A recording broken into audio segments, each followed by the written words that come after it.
प्रातः क्लास चल रहा था 29/12/63, रिवाइज हुआ 64 में।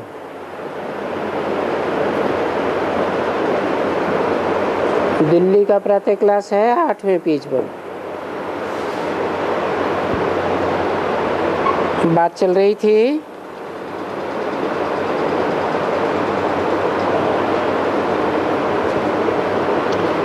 तीन पैर पृथ्वी का कोई खर्चा नहीं है।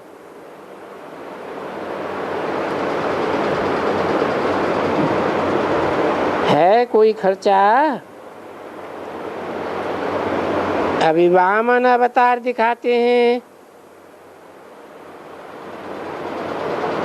कहते हैं उनको तीन पैर पृथ्वी के नहीं मिलते थे।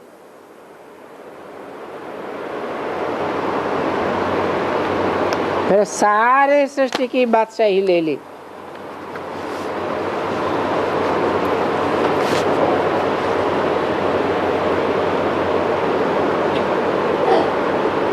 उनतीस 63-64 की वाणी का 9वां पेज। तो देखो, तीन पैर पृथ्वी देने वाले राजा बलि जैसे इतने बड़े बड़े हुए,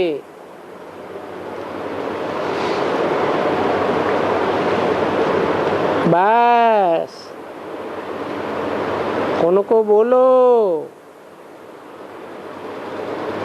ये कोई खर्चा थोड़ी ही है। तुम घर में एक कोठरी ही खोल दो, गीता पाठशाला बना दो, वहां लिख दो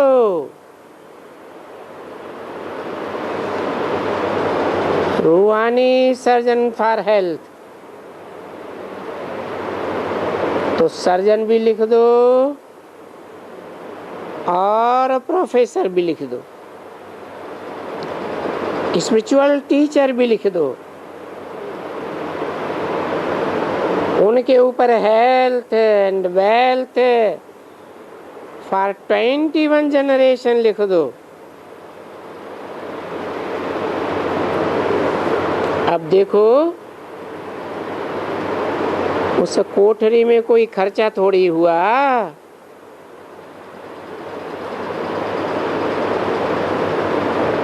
कोई भी आवे उनको थोड़ा सामने बिठा करके बोल दो मन मना भव, अर्थात अभी तुम आत्मा हो, तुम आत्मा अपने बाप को याद करो।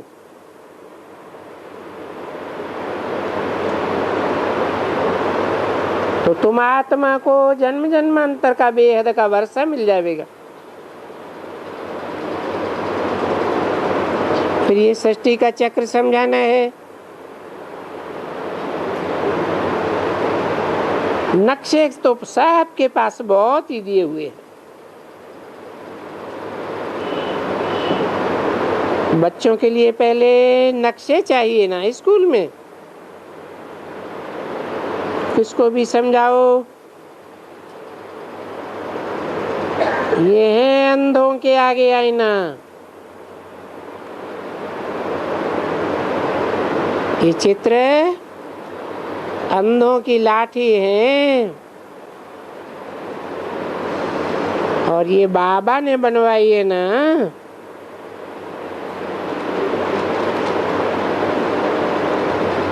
कहते हैं हे भगवान तुम सब हम अंधों की लाठी हो।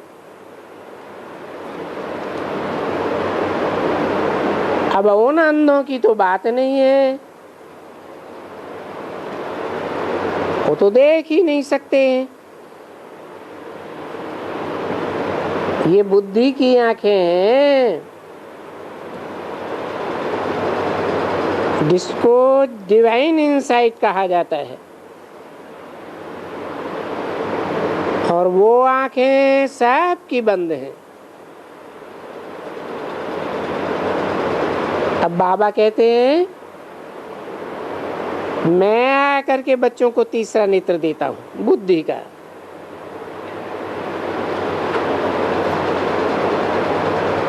उसको कहा जाता है इनसाइट।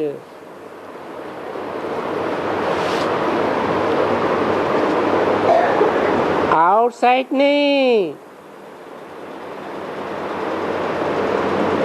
तो बरोबर अभी हम आत्माएं जान गए कि वो तीसरा नेत्र देने वाला बाबा आया हुआ है।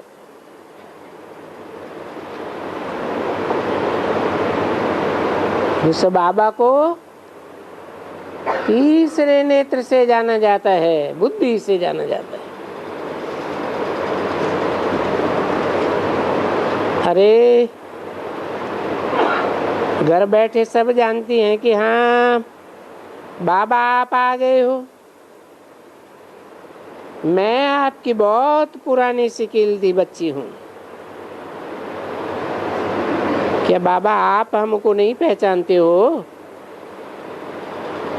पर मैं तो आपको पहचानती हूँ। ऐसे भी लिख देते हैं, मैं आपकी हूँ, आपकी होकर के रहूंगी। कभी देखा भी नहीं है फिर भी चिट्ठी लिख देती है। तो देखो ये बुद्धि की आंखें हैं, बुद्धि की जांच है। आंखें जिन्होंने देखा ही नहीं, बिगर पहचान के ऐसे ही कोई को चिट्ठी लिख देती है, कभी नहीं लिखेंगी। तो देखो ये बच्चियां चिट्ठी लिख देती हैं। वंडरफुल बात है ना। बाबा मोस्ट वंडरफुल है। और तुमको वंडर है कि Baikunth is the wonder, only wonder of the world. वो जो कहते हैं ना 7 वंडर्स ऑफ द वर्ल्ड, तुमने सुना है?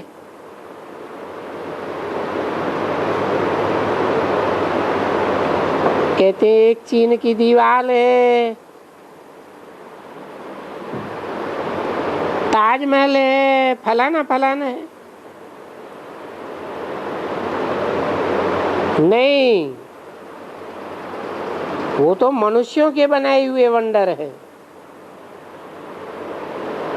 ये बैकुंठ तो भगवान का बनाया हुआ एकदम वंडर है।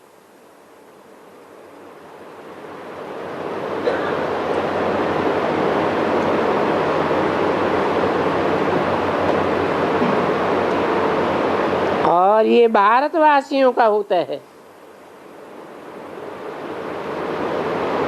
बाहर में भले कहते हैं बेहेश्त, हेवन, पर उनको इतना मालूम नहीं है जितना तुम भारतवासियों को मालूम है कि बरोबर सूर्यवंशी श्री लक्ष्मी नारायण सतयुग में राज्य करते थे, त्रेता में रामचंद्र। अब बताओ फिर ये कृष्ण द्वापर में कहां से आ गया?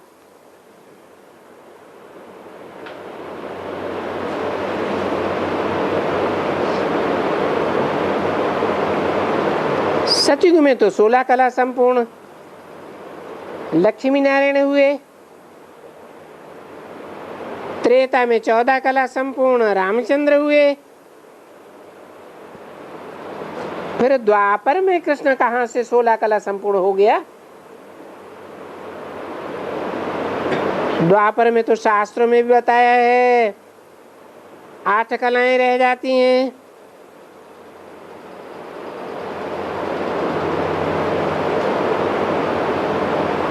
वो देखो बेचारे गीता सुनने के लिए कहां से निकल करके आते हैं। और यहाँ कहाँ से निकाल करके द्वापर में ठोक दिया। वंडर है ना। माया ने बुद्धि को बरोबर तारा लगाया हुआ है, सबको एकदम गॉड रेस का बड़ा ताला लगाया।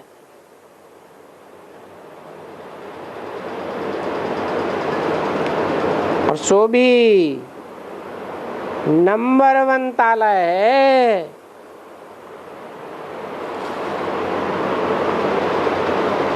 बड़े बड़े सन्यासी, बड़े बड़े विद्वान, बड़े बड़े पढ़े हुए, बनारस में सबको टाइटल मिल जाता है। एक यूनिवर्सिटी है, वहां उनको श्री श्री 108 जगत गुरु का टाइटल, फिर सरस्वती जी महाराज का टाइटल। अरे सरस्वती तो मम्मा ज्ञान ज्ञानेश्वरी, और उनको टाइटल दे दिया है बहुत शास्त्र पढ़ने का, दुब्बड़ में डालने के लिए। अगर ऐसा न होता तो क्यों होता कि बरोबर ब्रह्मा के हाथ में ये शास्त्र देते हैं।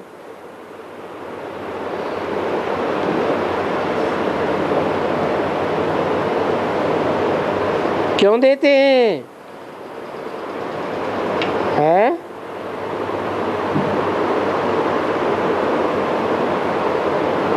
टीचर है, प्रोफेसर है या लेक्चरर है, जो व्याख्या करता है वो टेक्स्ट बुक हाथ में लेता है कि स्टूडेंट हाथ में लेता है?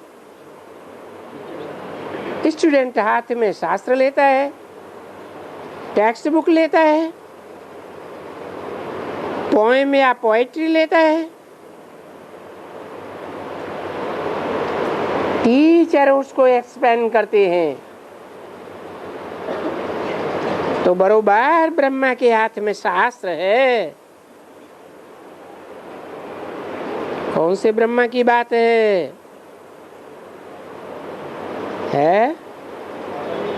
दादा लेखराज ब्रह्मा के हाथ में शास्त्र।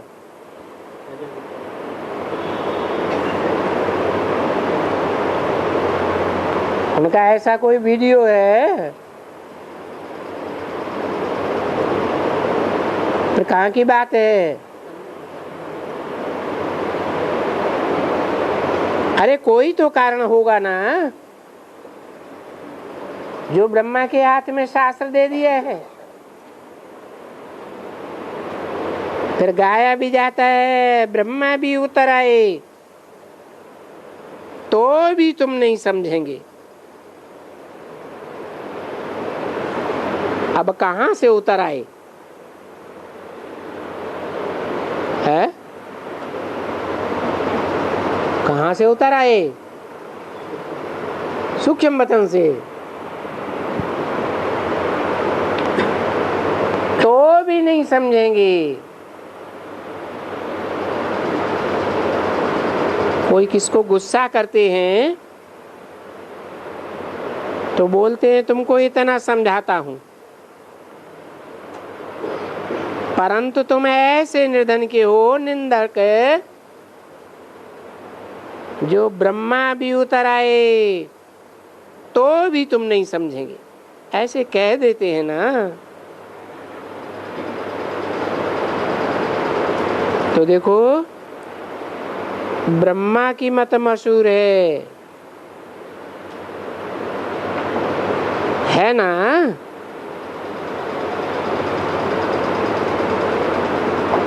परंतु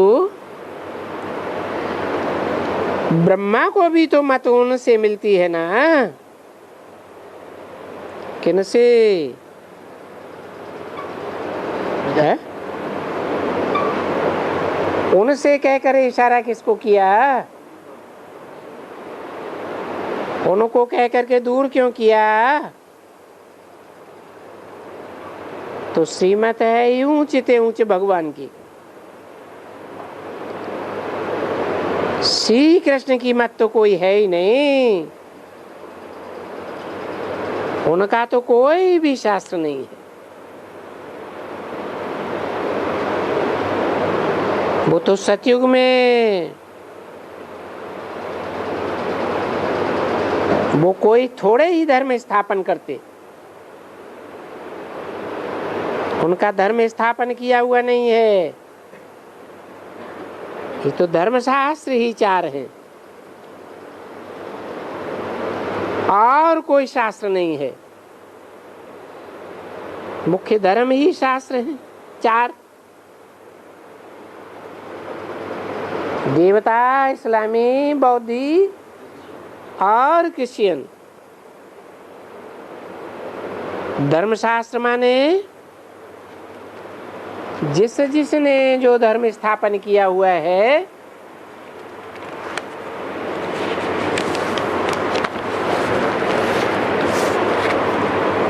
उनका शास्त्र।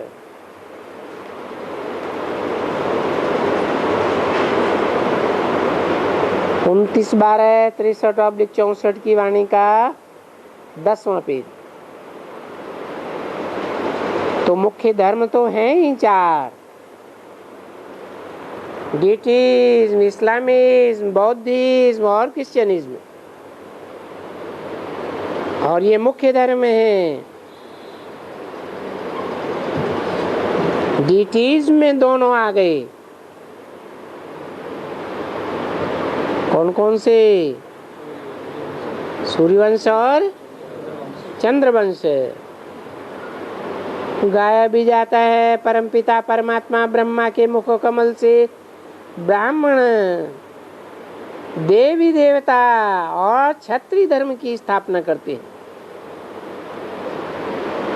बाबा कहते हैं मैं आकर के 3 धर्म स्थापन करता हूँ।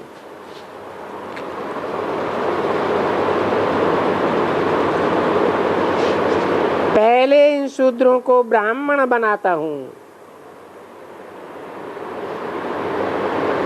किसके द्वारा है?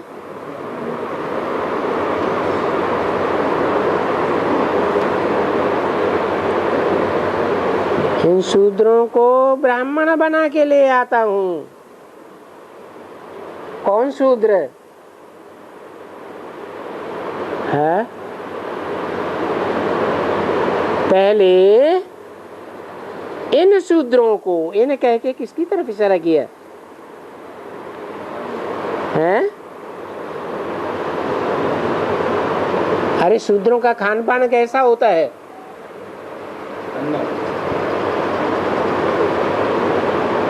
पश्चिम भारत में सिंध हैदराबाद में जो ब्राह्मण थे उनका खान पान कैसा होता था? अशुद्ध खान पान था ना। तो इन कह करके इशारा कब किसकी तरफ किया है? राम वाली आत्मा की तरफ इशारा किया। इन शूद्रों को ब्राह्मण बनाता हूँ।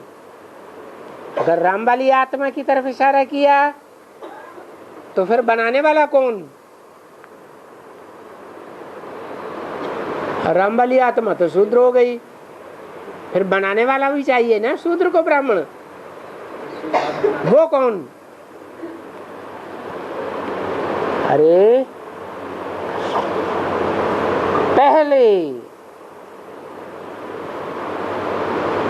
पहले क्या करता हूं? पहले शूद्रों को ब्राह्मण बनाता हूं। कौन से शूद्रों को? और दुनियावी शूद्रों की बात नहीं है। इन किधर इशारा किया होगा? हैं? हाँ जी, जो भी थे सिंध हैदराबाद से आकर के ब्राह्मण बने पहले ब्रह्मा के द्वारा, उनकी तरफ इशारा किया।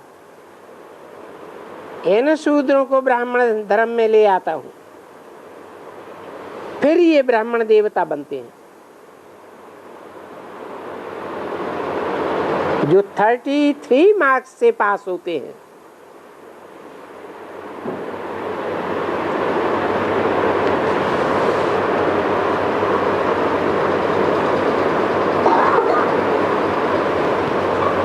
थ्री मार्क्स से कम अर्थात नापास,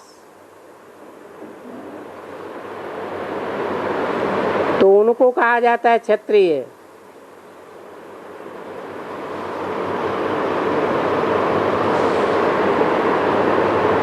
तो जो क्षत्रिय बने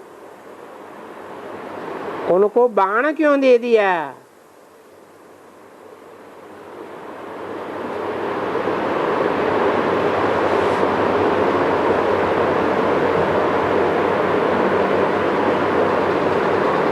क्षत्रियपना है ना, इसलिए वो बाण दे दिए, नहीं तो निशानी कहाँ से आवे? तो ये लोग समझते हैं कि हिंसा का कोई बाण मारते हैं।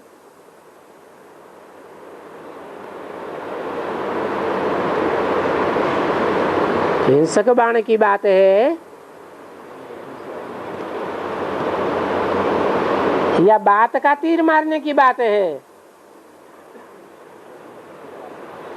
हिंसा की तो बात ही नहीं। तो युद्ध के मैदान में माया पर जीत राह पहनने के कारण उनको क्षत्रिय कहा जाता है।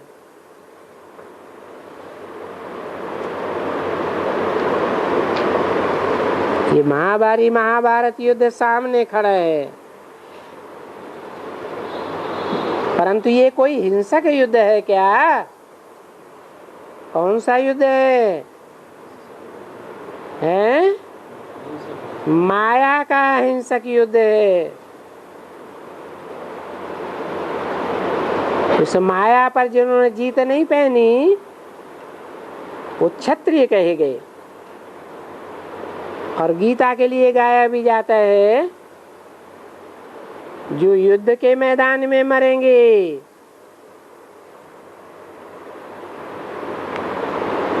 तो कहाँ जाएंगे? स्वर्ग में जाएंगे। और विद्वान आचार्यों ने क्या समझ लिया कि कोई हिंसक युद्ध हुआ होगा। जो भी हिंसक युद्ध करेंगे और युद्ध करते करते मर जाएंगे तो वो स्वर्ग में जाएंगे। कोई गया स्वर्ग में?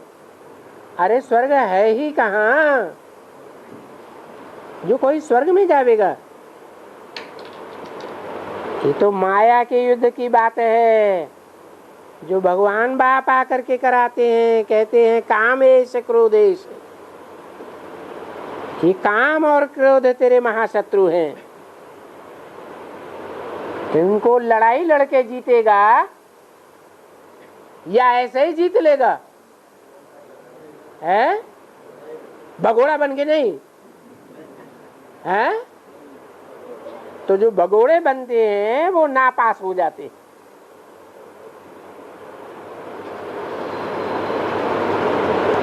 क्योंकि क्षत्रियपना है ना।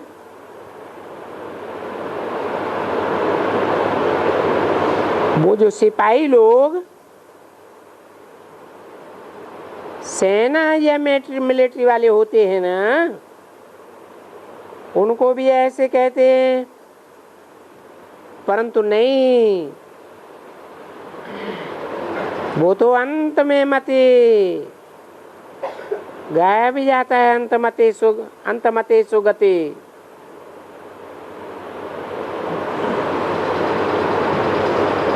हिंसा करते हैं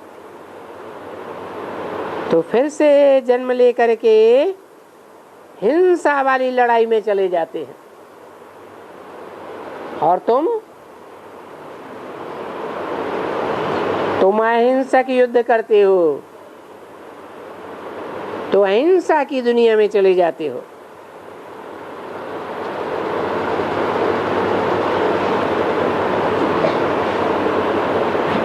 उनका अंत मते सो गते हो जाता है। तभी तो इतने सिपाही मिलते हैं लड़ाई करने के लिए। फिर उस बारे में चले जाते हैं। परंतु ये कोई वो लड़ाई नहीं है, ये तो अपने युद्ध के मैदान में जो माया पर जीत पहनेंगे 100 स्वर्ग का मालिक बनेंगे। जो गाया हुआ है माया जीते जगत जीत,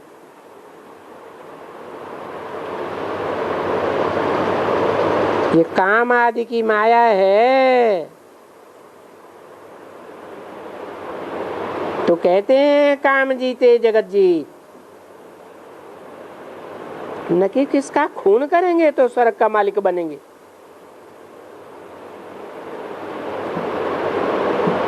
परंतु अभी इन बच्चों को क्या समझावे? किन बच्चों की बात की है? अरे बाबा के सामने जो बेसिक में बच्चे बैठे थे उनके लिए बोला। इन बच्चों को क्या समझाएं? ये तो बच्चा बुद्धि है ही। किसको फॉलो करते हैं?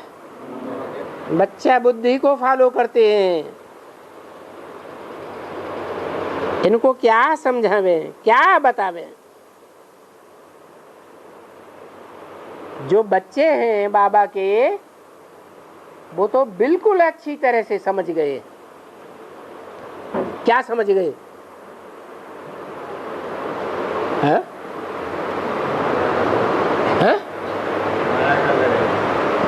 कि हमारी माया की लड़ाई है, काम क्रोध लोभ मोह की लड़ाई है, हमारी कोई हिंसक लड़ाई नहीं है। ये पहले निश्चय रखो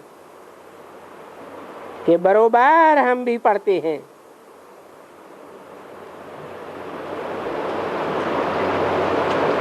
हम कोई कृष्ण से पढ़ाई थोड़े ही पढ़ते हैं, और न हम कोई सतयुग में कृष्ण जैसे बनने वाले हैं।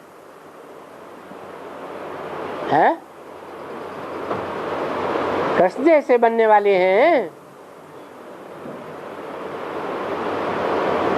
कि कृष्ण जैसे बच्चों को जन्म देने वाले हैं।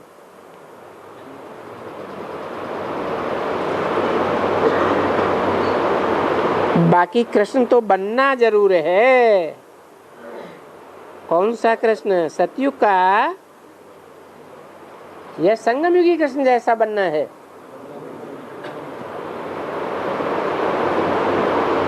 बाकी वो कोई अभी थोड़े ही है। कृष्ण को तो ताज होता है ना। अरे आजकल तो बहुत ठगी करते हैं। गवर्नमेंट कोई है नहीं, नहीं तो कोई ताज पहन करके, पीताम्बरी पहन करके, मुरली ले करके कहते हैं मैं कृष्ण हूं। अरे ये कोई बात है? ये क्यों हुआ है? क्योंकि ये गवर्नमेंट रिलीजियस है। कौन सी गवर्नमेंट की तरफ इशारा किया है? क्यों? उनके सामने कौन पीताम्बरी पहन के कृष्ण आ गया? नहीं, मथुरा में एक निकला था सत्संग, कोई ब्रह्मा कुमारी जो जज की लड़की थी, उससे शादी करके बैठ गया और पीताम्बरी पहन के ढोलक मजीरा बजाने लगा। सत्संग में ढेर माताएं आने लगी। 100-200 की पार्टी बना करके माउंट आबू चला गया।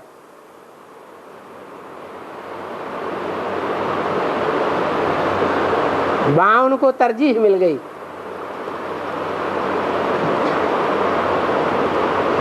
तो कैसी गवर्नमेंट हुई? ये इररिलीजियस गवर्नमेंट है जो ऐसे ऐसों को भी ठिकाना दे देती है। अगर कोई रिलीजियस गवर्नमेंट होती और ऐसे कोई अपन को कृष्ण कहलावे तो एकदम जेल में डाल देवे। बोले ये तो बड़ा ठगना है, मनुष्यों को ठगता है कि मैं कृष्ण हूं। अरे ऐसे तो बहुत ठगते हैं, समझा ना? बाप बैठ करके समझाते हैं, अच्छा तुम्हारा भाव तो कृष्ण में बहुत है, भावना का भाड़ा मिल जाता है ना, तुम्हारा तो कृष्ण में प्रेम है ना, तो तुम वाह कृष्ण आह कृष्ण, तुम कृष्ण को याद करते रहो। भावना पूरी करने के लिए तुमको साक्षात्कार हो जाता है। बस तुम तो उनके पीछे पड़ जाती हो। किससे बोला है? कौन सी माताओं से है? जो बेसिक में माताएं थी कृष्ण का साक्षात्कार करती थी या नहीं करती थी? तुम उनके पीछे पड़ जाती हो, उनके ऊपर मोती जैसे लड्डू बन जाती हो। ऐसे बहुत इच्छा भी होती है क्योंकि है तुम्हारी भावना का भाड़ा।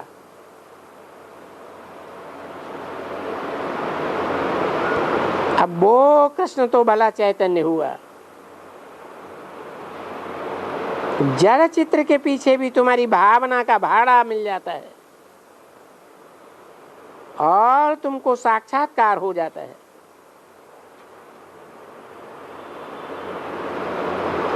बाप कहते हैं मैं भी ये साक्षात्कार कराता हूं।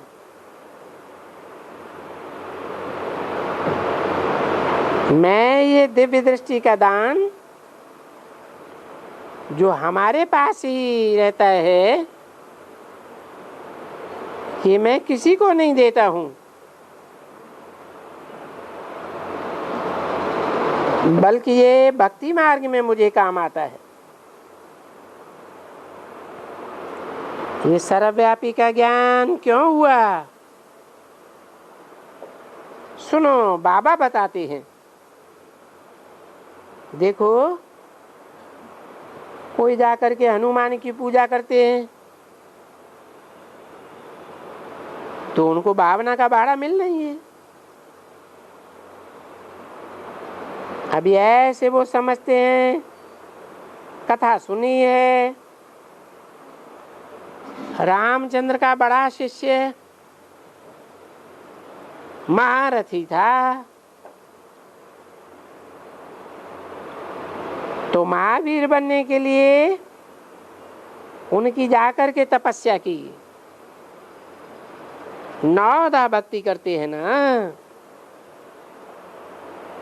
नौदा भक्ति माना एकदम सतो प्रधान भक्ति।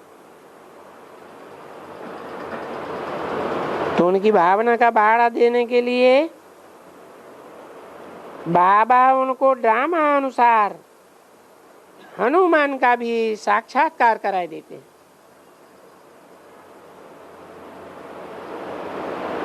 उनको कराना ही है, राजी करना ही है,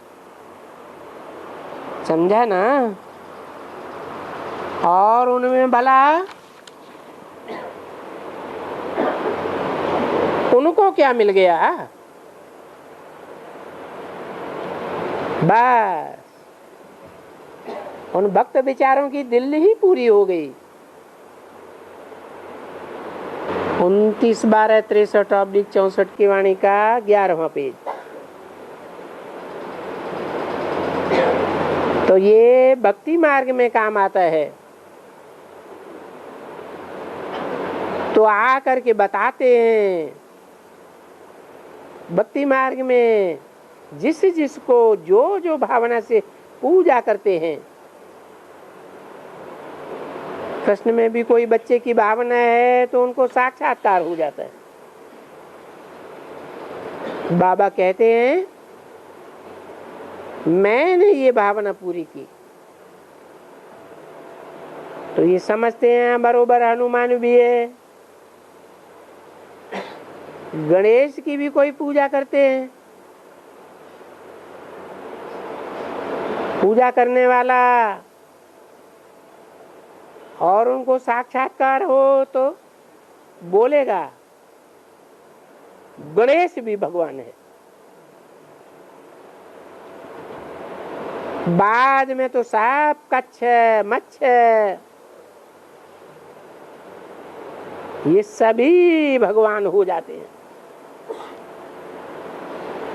परंतु बाबा कहते हैं उनको राजी करने के लिए भावना का भाड़ा मैं कर देता हूं।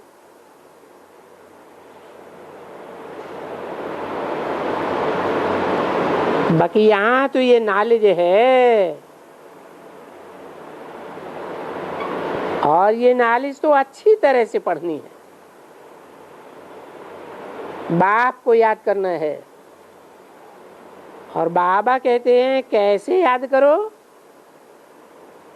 बस सुबह को अपने बाबा को बोलो, ओ बाबा आप कैसे अच्छे हो?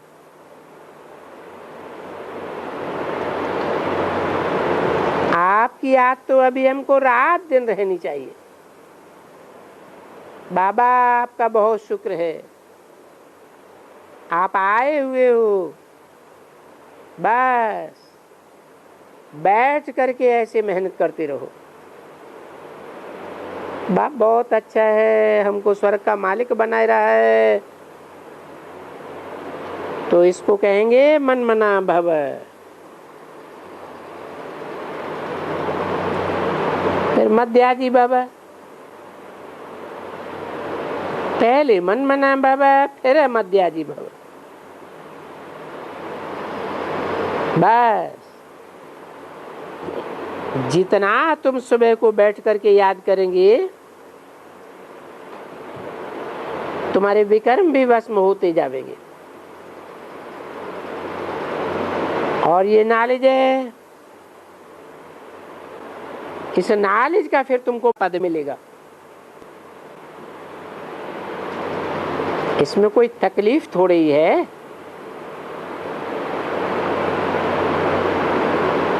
भले सोए पड़े रहो,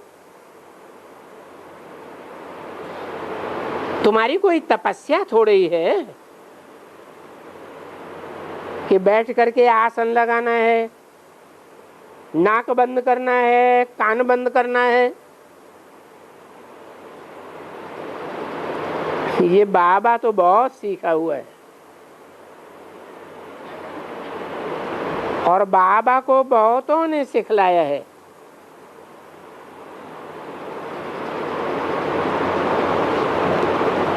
ये सभी मत्था मारने की बातें। अभी मम्मा को बोलो ऐसे बैठ करके करो तो कभी कर सकेगी क्या? कभी नहीं कर सकेगी।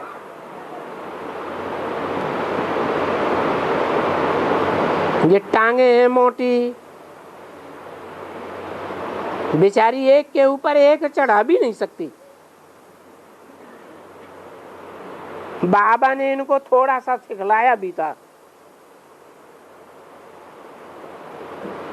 तो जगदम्बा ब्राह्मणी, ये ब्रह्मा मुखवंशावली सरस्वती, उनको कहा जाता है जगदम्बा, और उनको कहा जाता है पिता।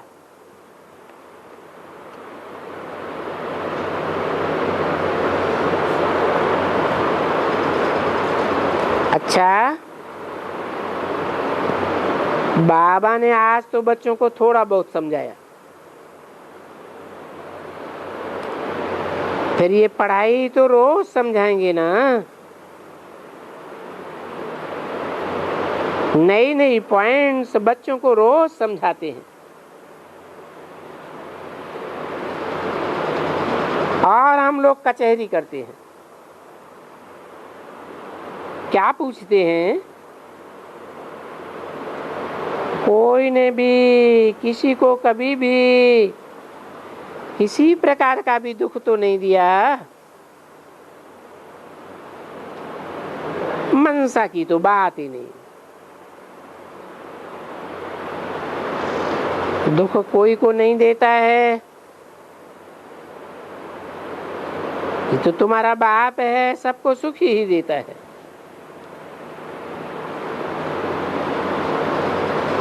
दुखी को बिल्कुल सुखी बनाना हमारा फर्ज है। अगर तुम किसको दुखी देंगे, दुख करेंगे, तो फिर दुखी होकर के मरेंगे। ये कोई श्राप नहीं देता हूं, बाबा कहते हैं तुम कोई को भी दुख देंगे, ये बाप तो सुखी देने वाला है। तो क्या कहें, ये पाप हो गया ना क्रोध का, तो जरूर दुख देंगे। धर्मराज बाबा बोलते हैं फिर मैं तुमको दुख दूंगा।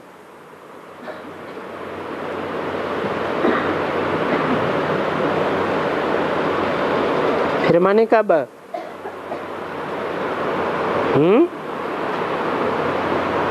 अभी तुम दुख देते हो, फिर मैं दुख दूंगा। तो ये दुखी होकर के मरना हुआ ना, तो ये भी हिसाब है, ये कोई श्राप की बात तो नहीं है। नहीं, बाबा तो कभी भी श्राप नहीं देते हैं। श्राप देती है माया और वरदान देते हैं बाप।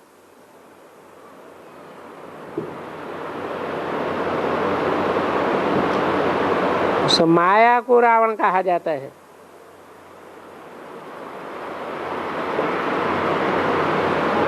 माया रावण। अच्छा, अभी हम पूरा करते हैं, क्योंकि बच्चों को जाना करना भी होता है। अभी देखो बाप भी कहते हैं वंदे मातरम। ये माता है ना, गाया जाता है ना कि कुंती ने, कुमारी ने सूर्य का आवाहन किया।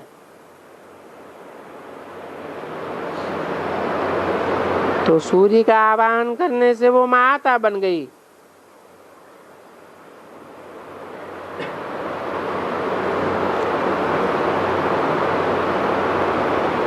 आवाहन किया ना, छोड़ भी दे आकाश सिंहासन, तो माता बन गई। तुमने सुना है ना, आखानियां पढ़ी है ना, वैसे ही अनसुईयाएं भी।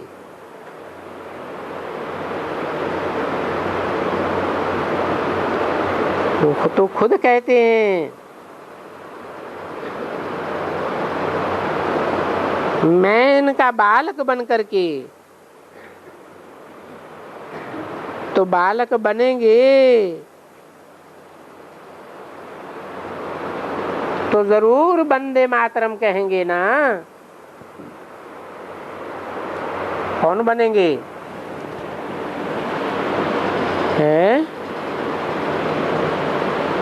ब्रह्मा विष्णु शंकर इन अनसुईयाओं का बालक बनेंगे तो जरूर वंदे मातरम कहेंगे ना। अभी तुमको गुरु का पद मिलता है, माता गुरु, ये है ना। तो जैसे मैं कर्म करूंगा तुम देख करके तुम भी करेंगे। वंदे मातरम कोई धरती को थोड़ा ही करना है, धरती तो जड़ है, जड़ की कोई वंदना की जाती है क्या?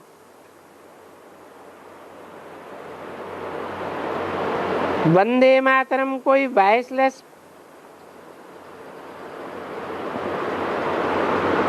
नहीं, वंदे मातरम कोई वायलेंस वाली को थोड़ा ही करना है।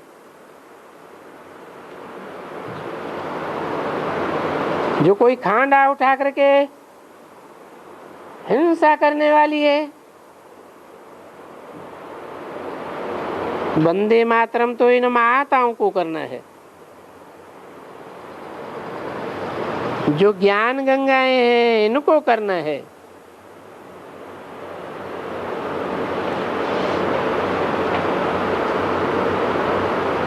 ये तो बहुत शास्त्र पढ़ा हुआ है,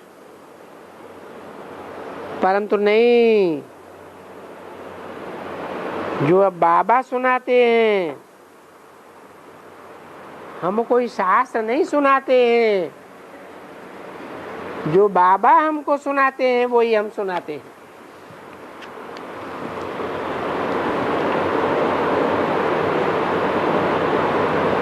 अभी कोई शास्त्र वास्त्र की तो बात ही नहीं है।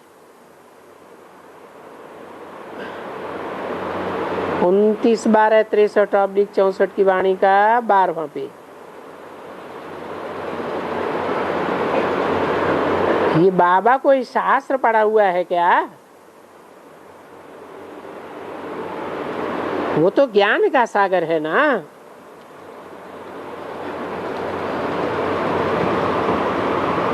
उनका कोई बाप है?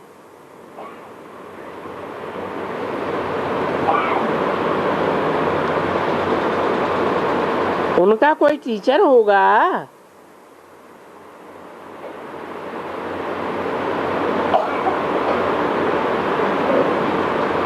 मना उनका कोई बाप है वर्तमान में? 63-64 में बोला है ना, ब्रह्मा का तो बाप है। उनका कोई टीचर होगा?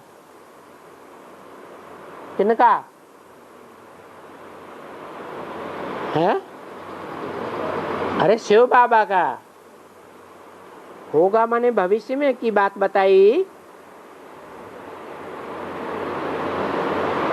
कि भूत वर्तमान की बात बताई? भूत की बात होगा, भविष्य की बात पूछी। उनका कोई गुरु होगा?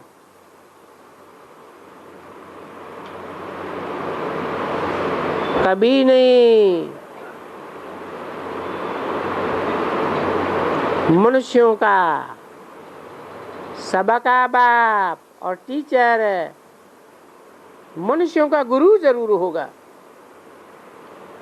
तो बाप कहते हैं,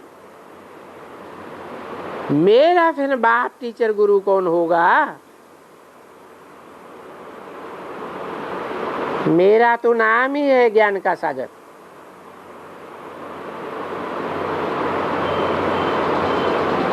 तो फिर क्या है?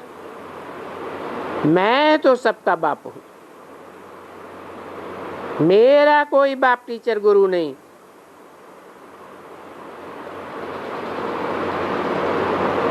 मेरा बाप कहां से आएगा? मुझे कौन जन्म देगा? मुझे कौन वर्षा देगा?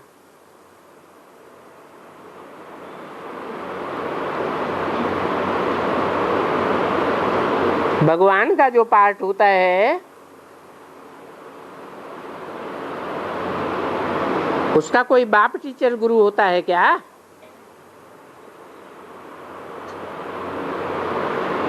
हाँ, मेरा बाप और माँ यहाँ युक्ति से बनाए देते हैं और फिर कहते हैं वंदे मातरम। तो वो माँ हो गई ना, तो वो तो युक्ति है। देखो ये बच्चे भी होते हैं ना, तो उनको आ करके उठाते हैं। तो देखो ये भी जादूगर है, बाप को बच्चा बना देता हूँ, गोदी में उठाए लेते हैं, तो जादूगर हो गया ना। अच्छा, रिकॉर्ड चला, तुम ही हो माता पिता, तुम ही हो। इसका भी अर्थ समझते हो ना कि तुम ही माता पिता हो, सखा भी हो। हैं? संस्कृत में क्या कहते हैं? त्वमेव माता च पिता त्वमेव। त्वम एक को कहा जाता है या दो चार को कहा जाता है?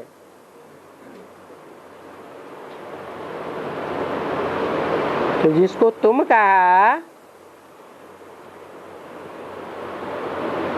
वो एक वचन हुआ ना, तो माता पिता दो कैसे हो गए?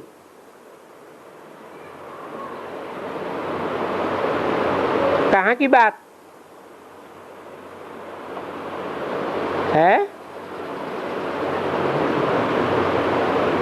जो ब्रह्मा माता है वो ब्रह्मा ही जगत पिता में प्रवेश करता है।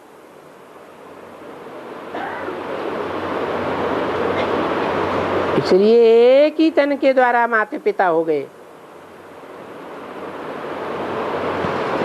हिंदुओं में उनका चित्र बनाया गया है अर्धनारीश्वर।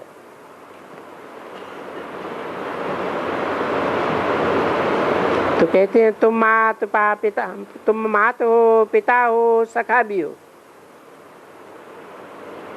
बाबा जब इसमें आते हैं तो तुमको याद तो जरूर करना है शिव बाबा को।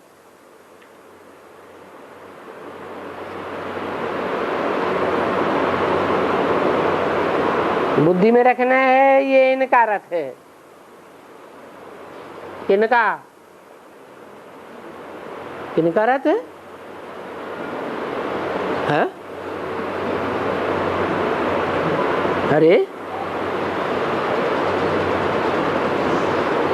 किनका रथ है? शिव बाबा का रथ है, न कि कृष्ण का।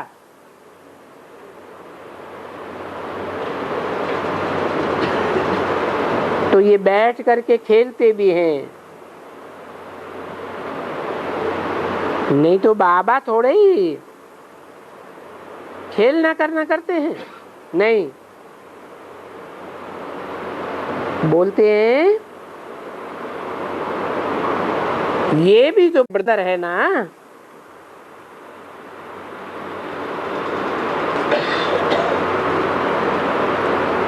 नहीं तो बाबा थोड़े ही खेलते करते, नहीं बोलते हैं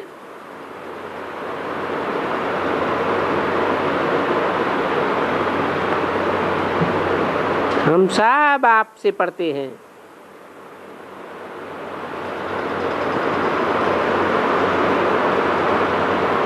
ये कहते हैं बाबा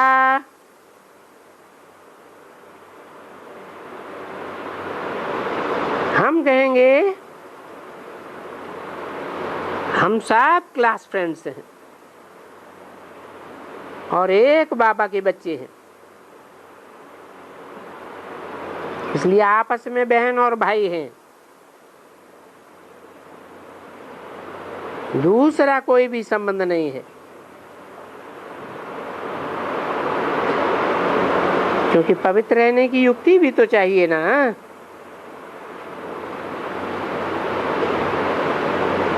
तो जब ब्रह्मा के बच्चे हुए तो सभी भाई बहन हैं। भाई बहन हैं तो एकदम शादी कैसे कर सकते?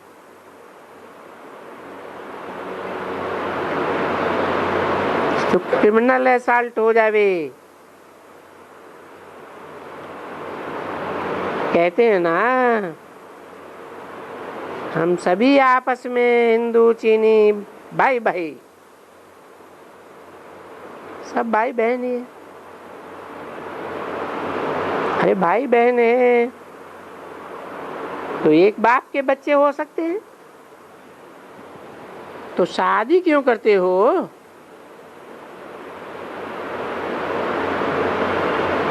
भाई बहन की शादी वादी होती है क्या? नहीं। अभी के समय तुम सब सच सच ब्रह्मा और सरस्वती यानी ब्रह्मा मुखवंशावली हो। वो भी कहते हैं बाबा और वो भी कहते हैं बाबा।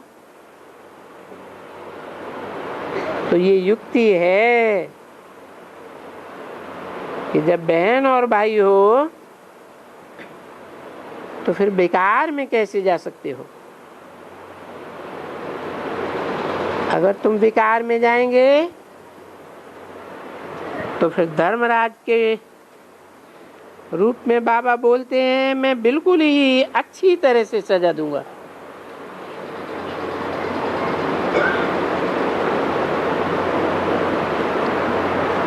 क्योंकि ये है बिल्कुल हाईएस्ट क्रिमिनल असॉल्ट।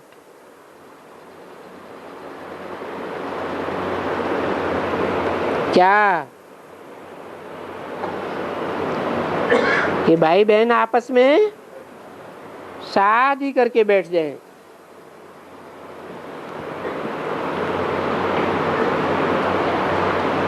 तो भाई बहन सो भी दुनिया को पवित्र बनाने की शिक्षा देने वाले, और तुम अगर अपवित्र बन गए तो ऐसे समझो कि बड़ी सजा के पात्र बन जाते हो।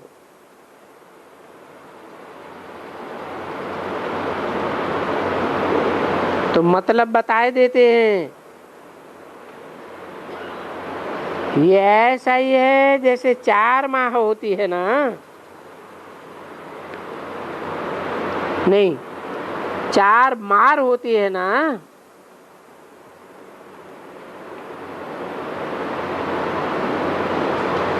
तो काम से अगर कोई ने सजा खा ली तो जैसे 4 मार से गिरा। अब गिरेंगे तो हड्ड गुड्ड चूट जावेंगे।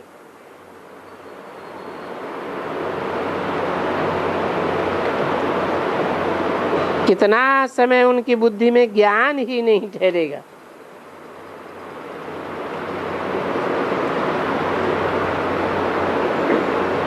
बहुत बच्चे हैं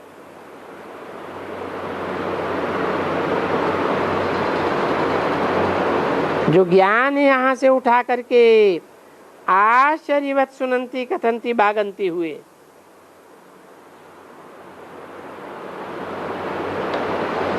उनसे भी मिलो, पूछो,